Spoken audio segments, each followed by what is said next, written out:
سر اسی طرح ڈیفائن کر دیا گیا ہے چیف جسٹس آف پاکستان کے پوزیشن کو،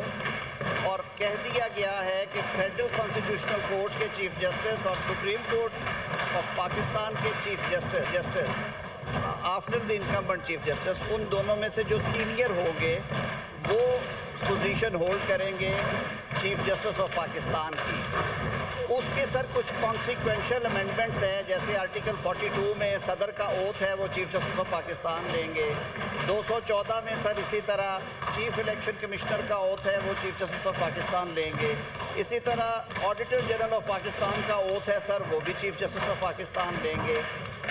2-3 جگہوں پہ سر جو اومیشنز کی گئی تھی، ڈیلیٹ کی گئی تھی کلازز، ان کو سر ری انسرٹ کر دیا گیا ہے۔ سر آرٹیکل 6 جو ہے وہ article 6 tells about the high treason sir, کہ اگر کوئی طاقت کے بلبوتے پہ آئین کو ایبروگیٹ کرتا ہے، سبورٹ کرتا ہے، آئین کو ہی ہولڈز ان ابینس، تو وہ ہائی ٹریزن کمٹ کرے گا۔ سر جب 18ویں ترمیم کے وقت تمام زعماء بیٹھے اور سیاسی جماعتیں بیٹھے، میری لیڈر آف ہاؤس بھی اس ٹیم کا حصہ تھے، تو انہوں نے سر یہ دروازہ بند کرنے کے لیے ایبروگیشن کا اور مارشل لاز کا وہاں پہ لکھا کہ کوئی کورٹ بھی، any court including supreme court اور high court, shall not validate act of abrogation high treason کا جو ایکٹ ہے،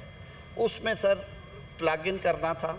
وہ جب سیکنڈ تھرڈ ریڈنگ کی تو ظاہر ہے سر یہ ایک آن گوئنگ پروسیس ہوتا ہے،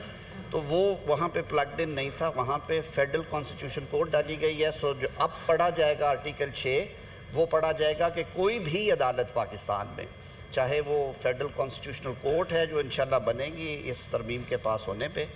سپریم کورٹ آف پاکستان ہے یا ہائی کورٹس ہیں،